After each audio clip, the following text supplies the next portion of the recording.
All right, well, let's go ahead and get started. I'm going to just begin and say a bit about myself and introduce our panelists today. For everyone, if this is your first time, I am Dr. Dave, and as one of the leaders of the Guides community, I am so thankful to be a part of Thrive Time, a opportunity for people to connect and learn from each other, which is also a part of what LIfeGuides is as a whole. And I want to pivot and take a moment and identify and acknowledge our panelists that we have with us today. The first is Erin Roselle. She is an attorney, educator, curriculum developer, a certified meditation coach, Reiki practitioner, and soul coach by work.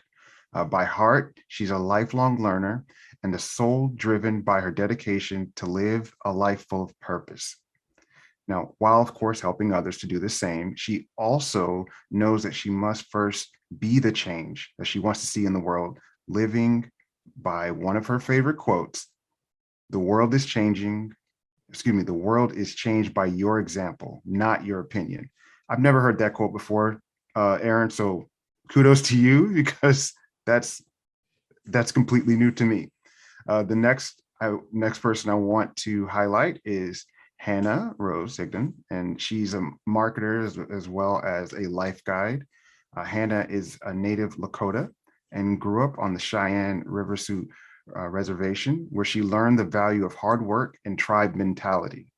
She's also shown perseverance as a deaf individual living in a purely hearing world. I want to highlight that definitely. Hannah is extremely passionate about helping people and wants to use her life experience to make a difference in people's lives.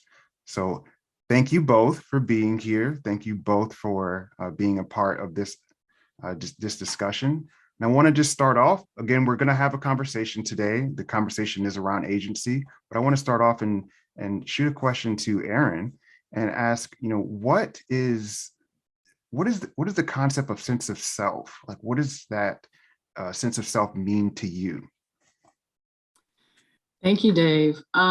So I gave that a lot of thought leading up to this event, and what came to me first to mind is your sense of identity. So what I did was I Googled identity. So I'm gonna nerd out on you for a minute, Dave. I know you like to say that to us. you Absolutely, let's do it. So the definition of identity is the fact of being who or what a person or thing is. And I'm gonna say that again. It's the fact of being who or what a person or thing is. And so when I read that definition, what spoke to me first is, well, what a thing is its purpose. That's like the next word that came up. Okay, purpose is what gives identity. And the reason why I say that is because titles and names don't speak to purpose. It's the substance of something that gives it its identity. And I can tell you how I know that to be the case because I'm raising very small children who are always asking, what is that? What is that? What is that? And so I'm like, this is a stapler, that's a mouse. That means nothing to them. They want to know, what's the substance? What does it do? What is its purpose? So even with teaching children, if you think about how we learn, a title, a name just doesn't do it for us. It's the substance behind that. And so for me, it's purpose. And everything in this world, I feel like, obviously has purpose. I think everything in the universe has aim and purpose behind it. And that includes us as human beings. So for me, then, sense of self is this thing of purpose. What is your purpose? And so I believe for me that is where my identity comes from, is me having a sense of purpose and knowing my purpose. And when I look at people who really know who they are, like if there's a couple people in my life who really stand and know who they are, those are the ones who's living in a life of purpose. And then when I think about times in my life where I felt lost, it was when I felt like I had faded from my purpose or wasn't, living a more purposeful life. So for me, it's all about purpose. And I do believe in a higher power. I call it God. And I believe my purpose comes from God. And so it's that relationship with God that gives me my purpose. Fantastic. I also hear from your exploration into sense of self that context matters too. Context of how pieces fit together in the greater scheme, whether that be the greater scheme of the world or even greater scheme. You mentioned, like stapler or mouse, how that connects as peripherals to a system. So I think that's a pretty a pretty important part is understanding the context and how it connects together. And I want to take a moment and like shift a little bit. And since we're talking about this sense of self, and quick question to Hannah, in what ways do you have, or in what ways did you have to break barriers, that were placed on you as it relates to your sense of self? Thank you, Dave. Hello, everyone. Thank you guys so much for being here at our Thrive Time event. I'm excited to speak to you guys. So when we look at barriers, when we look at sense of self and sense of purpose, as Erin greatly explained, we're also always kind of placed in a box. We're in a world that wants us to check what we are. Are you white? Are you Native American? What kind of race are you? Are you straight? Are you gay? Are you bisexual? We're put into these categories because people want to define who we are. They want to understand us. They want us to fit into these perfect little boxes. And what ends up happening is that not everyone fits into these boxes because not everyone is just, one thing. It's not just one checklist. It's a lot of different things that are made up with a person and who a person is. So for me, like Dave said, I am deaf. And when people, they hear my voice, they're like, are you deaf? Like, they're like, I don't understand this. I don't really get that. How are you talking to me right now? So I get a lot of follow-up questions because I don't fit what a stereotypical deaf person typically entails. So when we look at things like that, we can see that people are confused. They're like, how do we fit into this box? So when you look at those barriers, they also have these definitions of what they think a deaf person should be able to do, what they can accomplish. Now, when I was 5 years old, I was told that I was going to lose the rest of my hearing. I was told that I probably wouldn't graduate high school, that I wasn't going to be able to have a normal childhood or a normal life like other normal kids. And I hate the word normal because normal in itself is a box. What is normal? Who is normal? That's the question that comes from that. And so for me, hearing that at a young age, it hurts. It's right there. It's what am I supposed to do now? People don't believe in me to, accomplish these things that I want to accomplish. And how do you break past those barriers? So that was a barrier that was put on me at a very young age, because not only am I deaf, I'm also Native American, and I grew up on the reservation. So being deaf, Native American, not having much access to those resources, I was put at a very low disadvantage to be able to rise above that. So those barriers that were placed on me, they did hinder me for a while because how other people seen me ultimately affected how I seen myself. And I really struggled with that for a long time. So breaking through those barriers for me was the moment of my life. I asked myself, why can't I do this? Why can't I hear? Why can't I, act like everyone else? Why can't I do things like everyone else? And my mindset changed when I changed it to not why can't I do this, but how can I do this? And just because you have to do something differently or in a different way doesn't mean that it's less. It just means that there's a different way of navigating and getting around it. And I really want to highlight that point because July is also Disability Pride Month. And Disability Pride, yes, absolutely. Happy Pride, everybody. And Disability Pride is all about highlighting disabled individuals in a world that is mostly ableist. It's made for abled people. Disabled people are typically treated as second-class citizens in what we see in today's society because they have to navigate the world in a way that's different than other people because the world was not made to be accessible for them. So when we look at Disability Pride, we highlight people with disabilities in abled spaces, and we highlight that they're here, their culture, their heritage, and what they've gone through to get to the place that they're at. So looking at barriers and just being able to talk about this month, we're really excited to jump into all of this. So thank you for that question, Dave. Thank you for the answer. And it makes me think about the challenges that we put on ourselves sometimes. Sometimes we put self-imposed challenges based on the boxes that we're supposed to be in. So Erin, kind of a question to you about those boxes, about those challenges. How have you overcome, or even what barriers have you placed on yourself? I mean, you're a woman, you're a mother, you're have a successful career. What barriers have you placed on yourself that you've been able to overcome or change? Well, okay. So Hannah and I, before this event, we talked and we had a lot of things in common. So it was really great to just fellowship with her prior to this event. So just like Hannah, I have too lived under the box world, and honestly, everybody has. We do live in a society where you can't fill out a job application or a health questionnaire without a tons of boxes: race, religion, social economic status, sexual orientation. Like, there's so many boxes that people will try to throw you in, and I know for me, my biggest barrier, and this is true for Hannah too, because we talked about it, is the social economic status barrier for me was a big one. Particularly as it deals with my journey as an attorney. So, I grew up underprivileged in a poverty and crime-stricken neighborhood. And so people in my neighborhood didn't become lawyers. That just wasn't a thing. They actually ended up on the other side of the law. So they would end up usually in jail. And in fact, my brother is one of them. So I have a brother who's been in prison for a very long time. And he went to prison when I was 10 years old. And so I'm 40 now, so he's been in there 30 years. But what happened was, this is the biggest barrier, because barriers come not only from the outside world, but in my situation, it came from a very inside source, which hurts worse. So for me, it was my parents. And that's a hard one. That's a hard pill to swallow when you feel like the people who you trust the most and you value their opinion put barriers on you. So when I told my parents I was going to be an attorney, they didn't believe it. My dad tried to talk me out of it.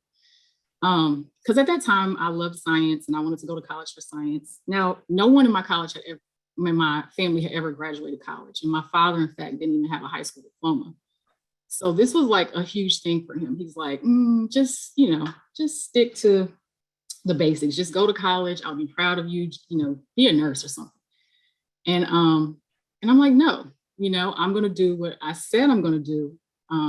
Because at that time, right, I'm a freshman in college.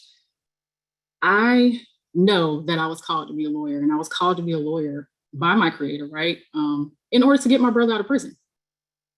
So I knew that was part of my purpose in life, and that's what I was being called to do, and everybody thought I was crazy. So anyways, here it is 22 years later after I got that calling, and he's still in prison, but I will say this. At some point, I kind of gave up on that dream. I was like, well, maybe I am crazy. But what happened was the dream never went away. And my career in being a lawyer became unfulfilled because I knew that my purpose was to do that for him. So last year, I picked back up my dream. And I still have naysayers to this day, right? I picked back up my dream and I said, you know what? No, I know this is what I'm supposed to do. And so I want to do it.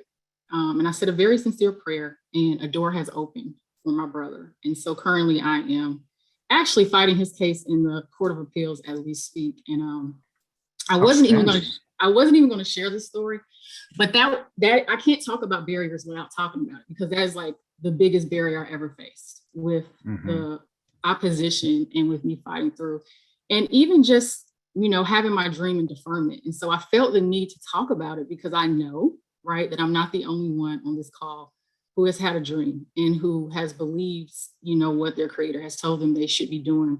And it hasn't gone away. It never goes away. Dreams don't go away. They just sit in your heart. And so I bring transparency, right? Because I feel like when you're transparent and you live out loud, others don't have to suffer in silence. Okay. So for everyone out there, who has a dream and a lot of time has went by, and maybe you have thought it's not going to come true, and then you still have naysayers saying it's not going to come true, I just encourage you to pick it back up. And I'm living proof that when you have set that intention that you still want to realize that dream, the universe will answer. And for me, it answered very quickly with a door being opened in the law for him. So that is why I share that.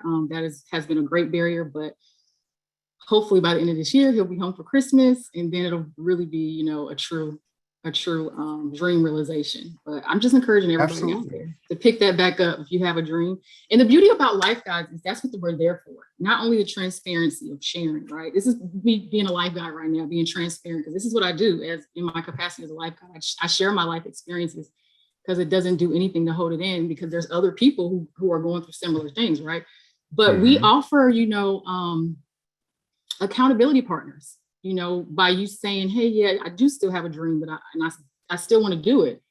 Get your life guide, get your accountability partner, somebody who can help you map it out and get back on board. And like I said, you'll be surprised at even just the doors that get open with setting your intention, like divine, doors being open. Setting an intention. I'm sorry to jump in, but that struck me so closely to my heart, because at talking with a guide recently, they talked about exactly what you're displaying, which is vulnerability. And they actually quoted Brene Brown.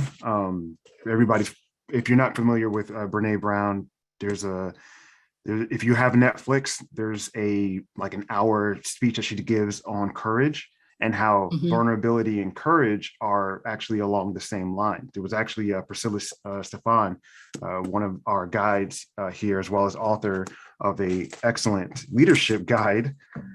She pointed me to this, and it showed that when it comes to agency, when it comes to making choices, because that's a part of what sense of self and agency is making choices in varying situations, but being vulnerable and having courage to do so are along the same line. So how do we strengthen, and I'll pose this to Hannah, how do we strengthen that sense of self, and how do we reconcile with all parts of the self? Because we know that there's dark nights of the soul, there's parts of us that we try to run from. How have you reconciled with the various parts of yourself? I think personally, a lot of that comes with, and this just goes with being vulnerable, but a lot of that comes from acknowledging the shame that you have with how you identify.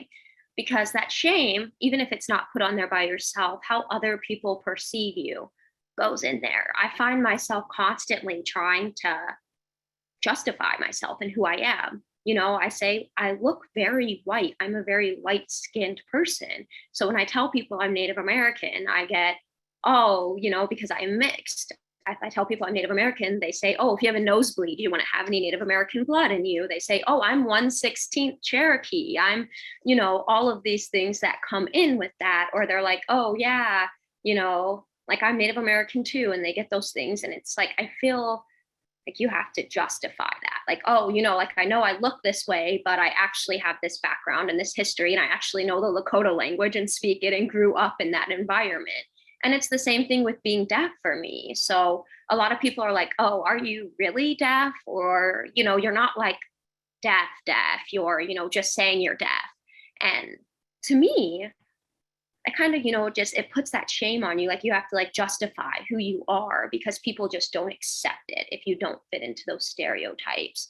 So when you look at accepting the sense of self, you have to really look inward and be like, this is who I am. This is who I know myself to be. And I have to accept that at that level and understand that those barriers and those things that other people put on you are them projecting. It's nothing to do with you or who you are, because at the end of the day, only you can define who you truly are. And so for me, what that took was a lot of inward struggle, saying, okay, why do I feel the need to defend myself every time someone says I don't look Native American, I don't look deaf? Why do I feel the need to say, okay, I have this background? I always find myself when I tell people that I'm deaf, they're like, oh, I'm deaf too, I can't hear at all. And then I find myself, lifting my hair like, oh no, look at my cochlears, I'm medically deaf. And people are always like, oh, wow, I would have never known. And I know they mean it as a compliment, but for me, it's such a crucial part of my life. And it's like, they're like, it's so easy to forget that you're deaf because you speak so clearly, you're able to communicate so well with reading lips. And for me, I'm like, I get that you forget, but I can't forget. This is a part of who I am. So a lot of that is just internally recognizing who I am and how I feel about that. So that's how I've approached that. I like that. And there's a little bit of assessment too, like assessing how, how you feel about it. And I want to pose this question as well to Erin. How have you, or, how do you strengthen your sense of self and kind of come into a positive space of your own agency? Oh, I have to get off mute. Okay. So I'm gonna piggyback off of what Hannah said and what you just said, Dave, as well. It really is a lot of assessment driven. It's assessment driven for me. It's going inwardly. It's really spending time and being conscious of barriers that you have placed on yourself by listening. A lot of it to me is listening to others or allowing them to penetrate your thoughts. So it really is just kind of putting yourself in a bubble and saying, you know what? I'm going to just do this myself. I'm going to focus on things about myself. I'm going to really examine patterns. So I've been in this stage lately of examining patterns, like behavior patterns for myself, where I'm trying to get to the root of it. Like, what are my triggers? Where do those triggers come from? How can I fix it? How can I be different? How can I recognize, I don't want to react in this way or that way. So how can I change that the next time that comes around? So it really is a lot of inner work and putting yourself, in this bubble where you're just not allowing others to dictate who you are or how you feel. And it's a really great quote. I love quotes. So there's another quote that, that I love a lot that says, when people no longer are able to dictate how you feel, that is true freedom. And so a lot of what we do is based off of reactions of other people's words, other people's actions, and then it puts you in this place of now you feel a negative emotion or whatnot, or sometimes you may feel a positive emotion from it. But what I've been focusing on is not allowing other people to dictate how I feel based off their words and their actions, and that takes a lot of work to just kind of be in this inward happy bubble where you're just repelling those things. So, I'm like Hannah. I grew up in, I'm mixed as well. So I'm Black and white. I have a parent, my mom's white, my dad was Black. So I grew up with a lot of that, well, what are you and who are you? And, are you white? Are you Black? Are you mixed? What box are you going to check? Again, social economic status. Well, you're this, you're that. It's just constant nonstop identity checks, throughout your life. But as I've gotten older, I definitely feel like it's been a lot more my own self-assessment and me realizing that is really what matters. What matters is what I believe about myself, and changing things that I want to change. And some things I don't want to change, I'm not going to change. And I'm not going to allow anybody else to force me into changing it because they want me to change. So that is how I would answer that. Hopefully I answered the question. Well, I like the answer, and it also makes me think about how we interact, because we're talking a lot. Many of the questions that we've been posing early on in our discussion today has been about ourself. How do we work with our sense of self, and how do we work and understanding our own agency in the world? And we sometimes, and I mean, just because we're an ecosystem of people working together, have to take into account and recognize the agency of others, and for me, I'll just say a quick example is understanding that people have choices, respect them. As a quote from a comedian I know says, respect me as an earthside mammal, that, I have the agency to be in Target and, be loud and loud while looking at makeup. It's a random thing. It happens, people. Don't look for videos on that. It'll blow your mind. But the question is, how do we also recognize the agency in others while still being accepting to ourselves, in the boundaries that we've set? So I'll start, because we were just talking about it. I'll start with you, Erin. How do you recognize the agencies and the agency in others? And then after that, I'd like to hear from you as well, Hannah. I got another quote, Dave. I got another quote. Bring them on. All right, I'm about to write some of these down. Thankfully, we're recording, so people, don't worry about it. You'll get the recording afterwards. All right, this one.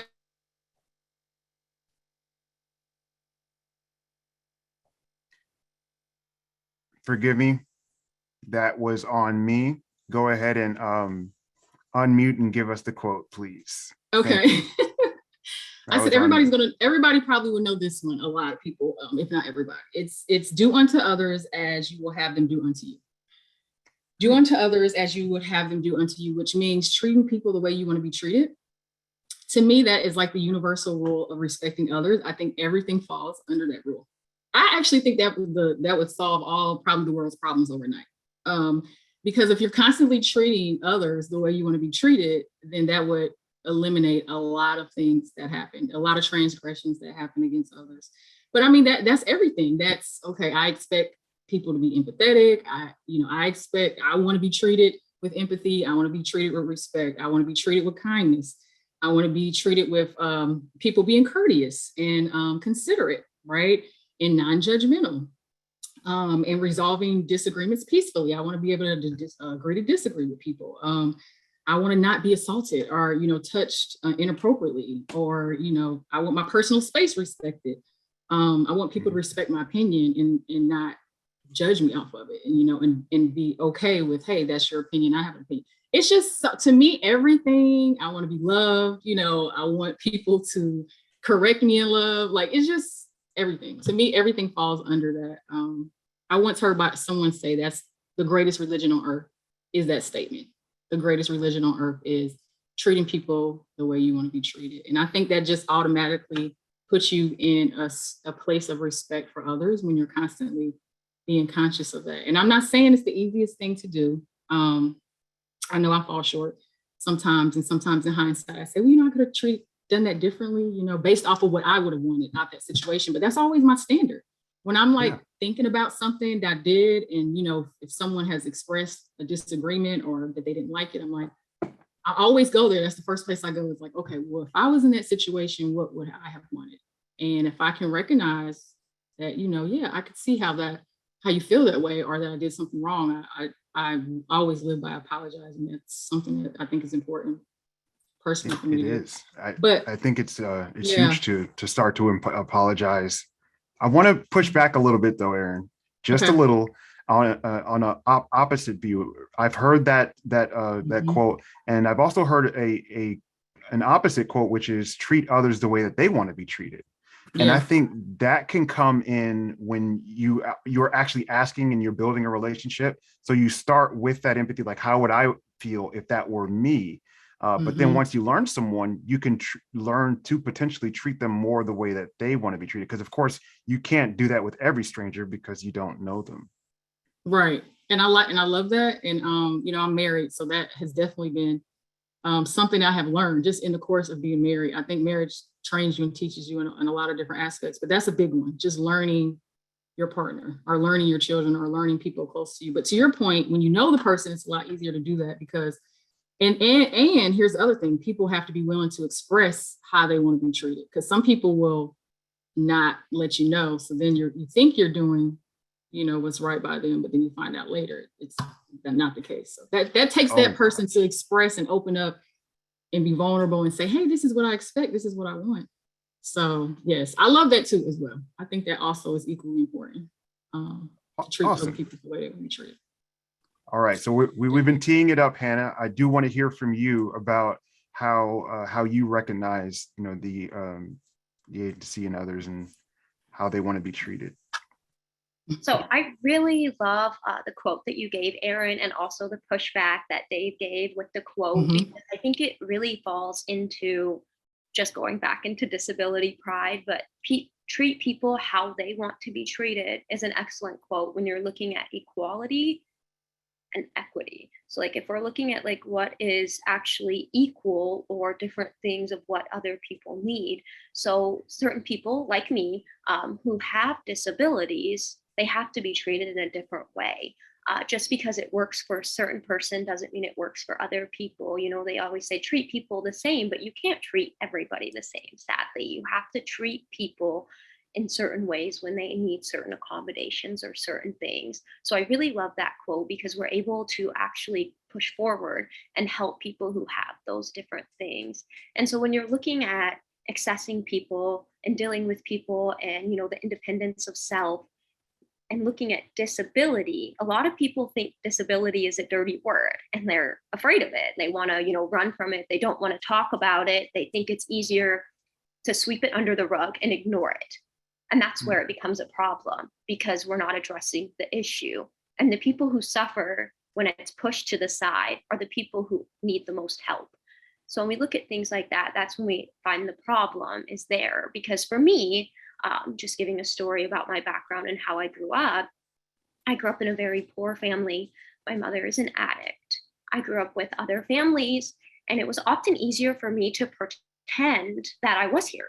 That's why, I really learned how to be very well spoken, pretend as it would as if I were, hearing. I look white. I could pretend to be white.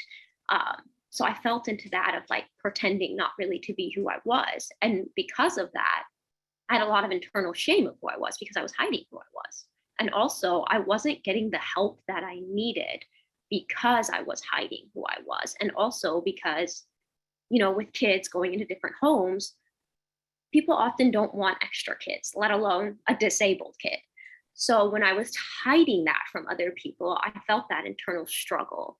So I go along with what Erin said is a lot of times people don't tell you what they need or they can't express what they need, but it's also creating a culture and an environment where people feel safe enough to come to those and explain those needs that they need so that they can be met. And I think that's what's really great about LIfeGuides is just having a safe space to talk about those things.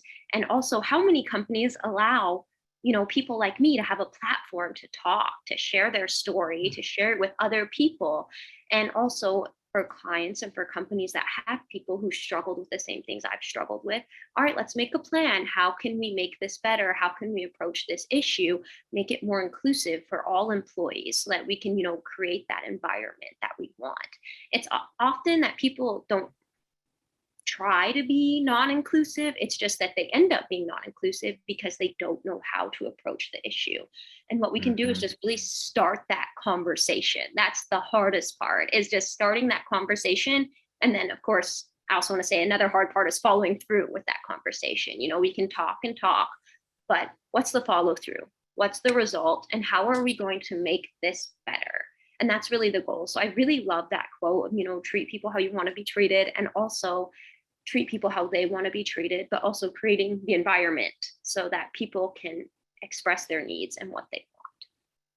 That's wonderful. Thanks for sharing that. And I'm glad you brought in the aspect of, being an employee or employer, and recognizing the agency in your teammates, because that can additionally be a challenge, is when you have people who make their own choices. And I know we're in Thrive Time, and this is, of course, about how we can grow as individuals, but we are part of a collective whole, and most of us are a part of organizations. So how do we start more conversations about agency within organizations? This is a subject I don't really think is happening, if I can be honest. In my experience, in my work experience, this is a conversation that's not happening about respecting the agency of others. So any thoughts, since you brought it up, Hannah, do you have any quick thoughts on how organizations can maybe even start this conversation? Absolutely. Great question, Dave. So I think there's really a lot of steps that we can take. The number one thing is you can't force people to do something they don't want to do, but there are steps that we can take to be more inclusive. Starting up groups like this, like at LIfeGuides, we do things like this. We have team meetings. What are your struggles? What are you facing? Also individual meetings as well with, team leaders or managers, things like that. We do that in LIfeGuides as well, which is really great. And I really love that about this community. But being able to talk sometimes one-on-one is easier than being able to talk, to a group of people and being like, all right, I'm facing these struggles. That can be hard. That can be really hard.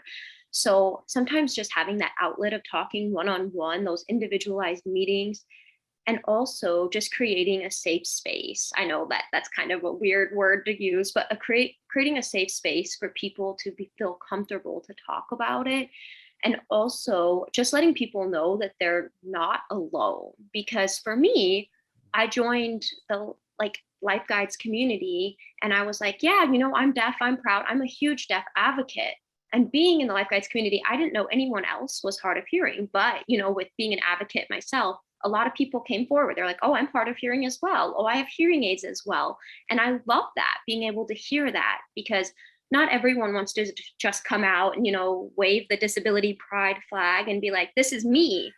A lot of people need, a little more push or a little more resources put their way. So I think just offering the resources, saying, hey, we have these resources available, but we're willing to make accommodations. We're willing to provide anything that you need if you ask for it. But here's the basic general things. Because, when you start working at a job, you get here's the ADA Act, you can sign it, whatever. But also just taking that a step further and being like, all right, here's the accommodations that we have. But even with the ADA Act, which actually passed 32 years ago, July 26th of 1990. So that's coming up. That's why this is Disability Pride Month.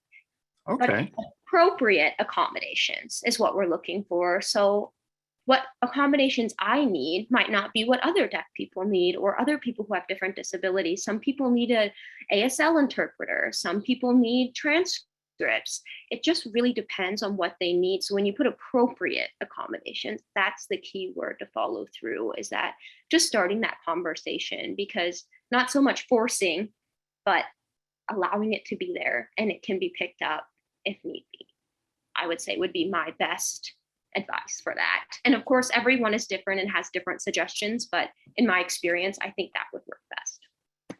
I like that. So it's also a way to start the conversation and have a space for that conversation to grow. I do have a separate question, but I do want to open just in case, Erin, if you wanted to add on that as far as your thoughts before I ask the next question. No, all right. So the next question, I'm thinking about situations where the choice of others may not be aligned with our choice or how we would approach something. Let's say, just using the example of, someone making the choice of food to bring to a work potluck that everyone's like, okay, I don't like that option. I don't eat that style of food, or I don't eat meat, and this person made a meat dish. How can we, again, respect the agency of others to make that choice, even though it goes against what we may believe internally? Erin, I'll pose that to you. I think it's just this idea of embracing the diverse world that we live in. That's what comes into the ideology of just embracing diversity and understanding, we're in America, we're in the melting pot, right, of the world. So there's so many different people, so many different cultures, so many different, backgrounds. So it's just understanding that, and just knowing that you're not going to get your way all the time too. That's where that comes into, just knowing you're not going to get your way, expecting or respecting diversity in the workplace, definitely, especially when we're talking about a potluck, and just not taking things personally. Like for me, there's a book called The Four Agreements, and one of the agreements is, not taking things personally. And so for me, that's been very big, because there's so many underlying layers to people and things that we don't always know. So it's important to just not make assumptions and assume, and allowing things to offend you, and taking it personally, even if it's just down to a choice of a potluck, like bringing meat and I don't like meat and someone else brought meat. Like it's just respecting people and their choices. And like I said, it's not taking things personally. So that's how I see that question. And that's something I feel like over the years that it just takes time to grow into that. I just think it takes time. I'm not sure if that really comes natural to us as humans. At least for me, it wasn't always natural, but it just, as I got older and started understanding things better, it just became more natural to me to respect others and the diversity that we all bring to the table. Yeah. And in one of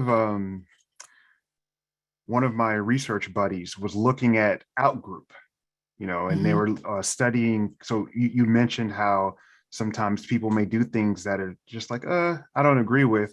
And unfortunately, we're almost wired to connect with the community of people that we agree with, rather that be on values, on ideology. And at times it creates this bubble so that anyone who presents anything on the outside or what's considered out group, it becomes almost easier for us to push them to the side. So if you're talking about both of your experiences, being mixed, so that's had to be an incredible challenge of sometimes being pushed into out group because you don't meet the bubble standards of of a certain group. Whereas just like you said, Erin, we're a melting pot where all of it is connected. Yet we tend to forget that, I believe, as specifically as Americans and humans potentially, we forget that it's all connected. So a quick question to Hannah, how do you connect some of the pieces of your life that may have been challenging or may have put you into places that you just really had challenges moving through? How did you connect them all? How do you continue to feel that love? I love this question, and I love also how you posed being in a bubble of when you're mixed and you're not really a part of either. I really feel that also with being deaf, being mixed, so for me, I have one foot in the hearing world, one foot in the deaf world, because I grew up with a hearing family. Of course, I grew up as a deaf person, with a hearing family. And so I missed so much of conversations. I missed, so much of that connection that I wanted. And when I was growing up, that was so lonely for me. Imagine, we're sitting, Thanksgiving dinner or like any dinner, everyone's at the table, everyone's laughing, and I like nudge my sister. I'm like, what's the joke? Why is everyone laughing? And she's like, oh, I'll tell you later. And, you're just missing that immediate connection that you want so bad because you don't fit in that group and you want to fit in that group, but you can't. And then on the other side, I didn't get to grow up knowing ASL. I grew up on the reservation. American Sign Language was not taught there. It was not common. I didn't know any other deaf people. It was just me. I'm sure there were others, but I personally didn't know any. And so growing up, getting older, trying to get into that world and being so far behind everyone else, deaf individuals would tell me I signed like a hearing person, that I signed, so slow. And so I felt that disconnect. I felt, not a part of any community. And that was really hard for me because I was like, I don't fit in with either. Who am I? And that's the question. And so for me to like overcome that and to find my community, I really had to ask myself, okay, who am I? I'm both. I am both. I am deaf and I also was hearing when I was younger. So I can fit into both. I can have both communities and bridge them together. And a sense of self that came from me is really being a deaf advocate because I'm able to communicate with the hearing world as well as the deaf world.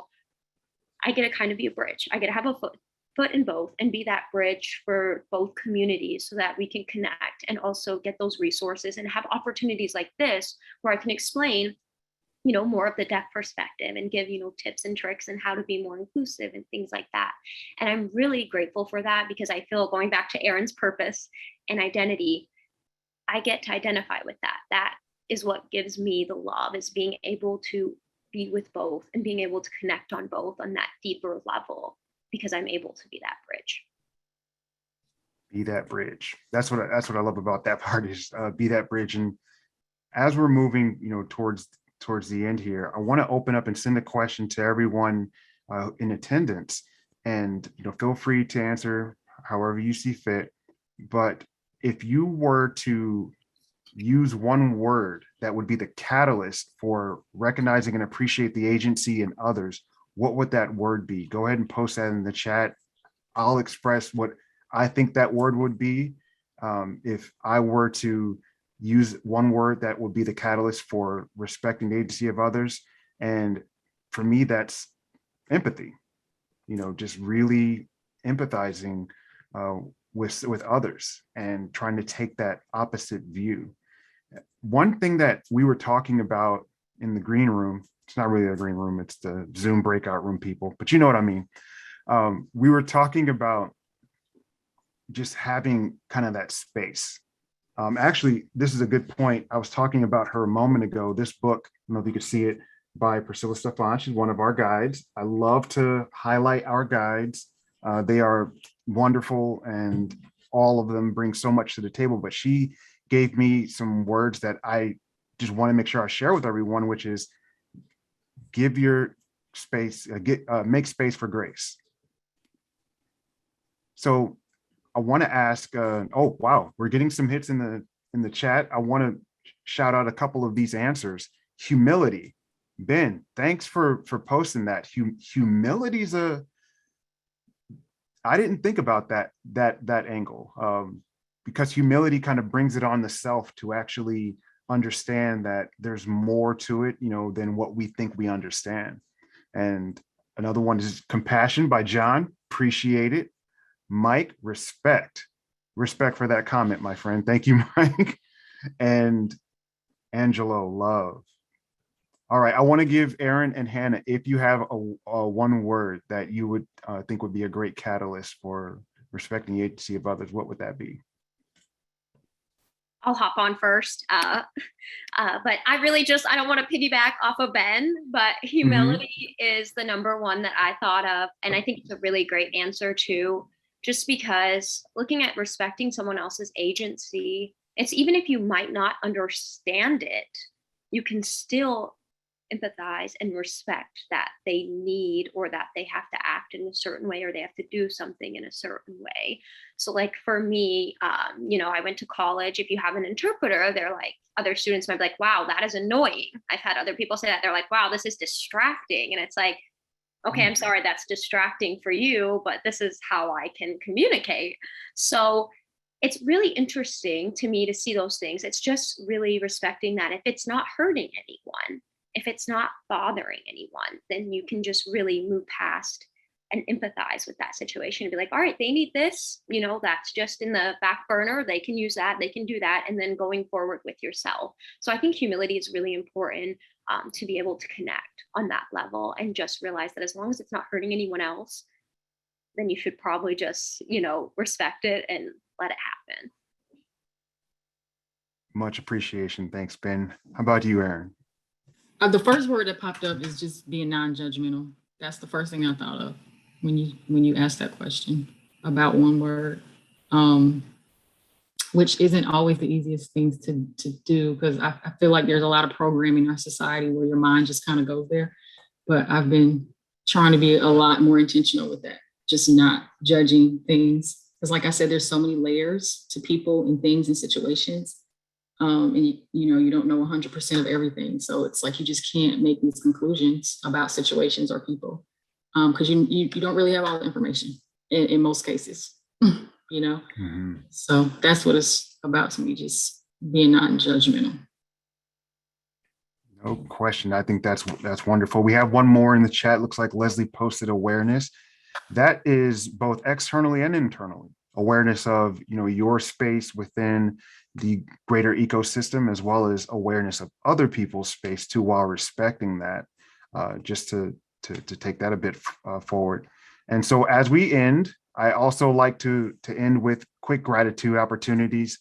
So everyone within the chat, I want you to just post about what you feel grateful for as far as your agency is involved. So for an example, I'm grateful that, and I have a lot of gratitude that I had the agency to pick and choose not only the topics, but what we talk about. Like, this is something that I'm just floored that we have a platform to reach out to people and really connect with them on a human level, and we can choose. So this isn't a corporate, string pulling where someone is, making us say or talk about certain things.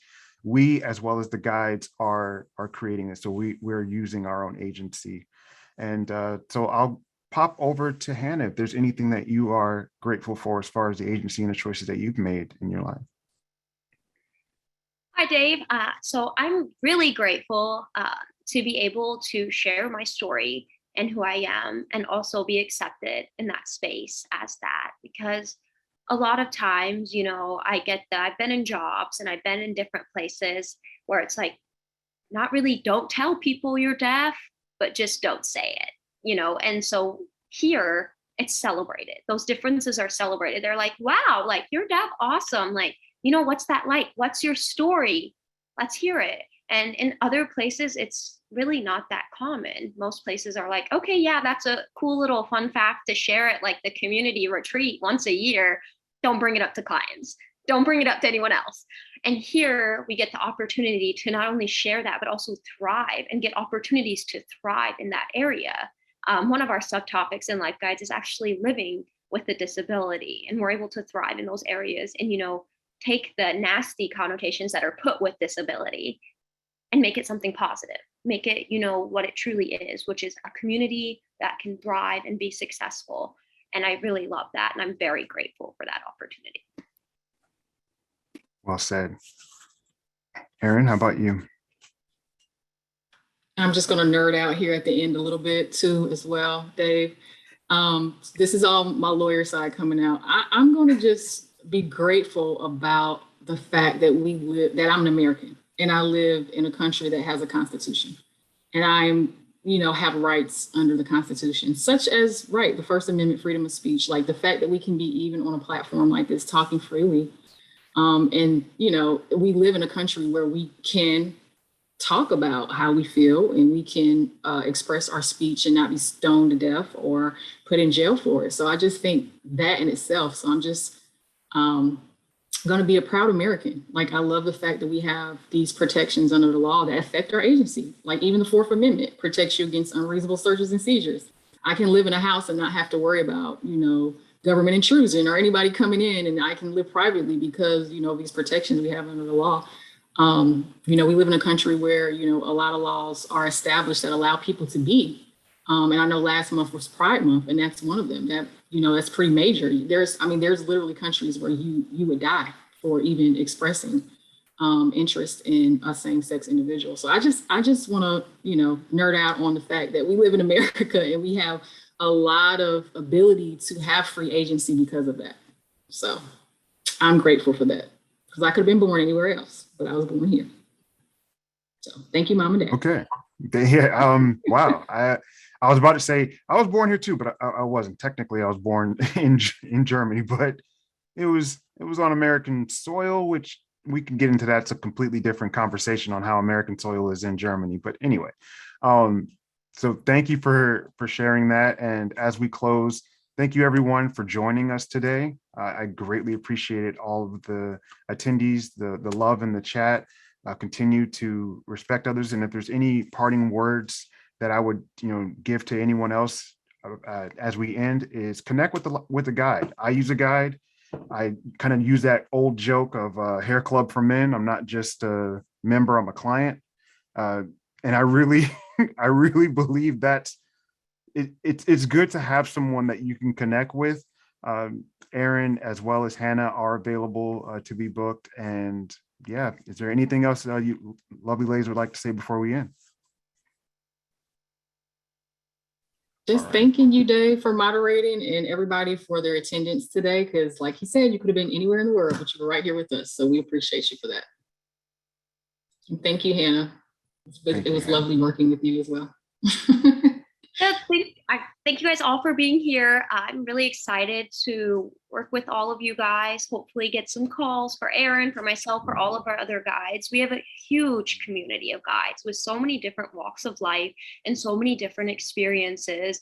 Me, I always feel like, oh, I'm one of a kind. I'm deaf, I'm Native American, I'm a woman, I'm, a disabled minority, looking at that. And I feel like, oh, no one can relate to me.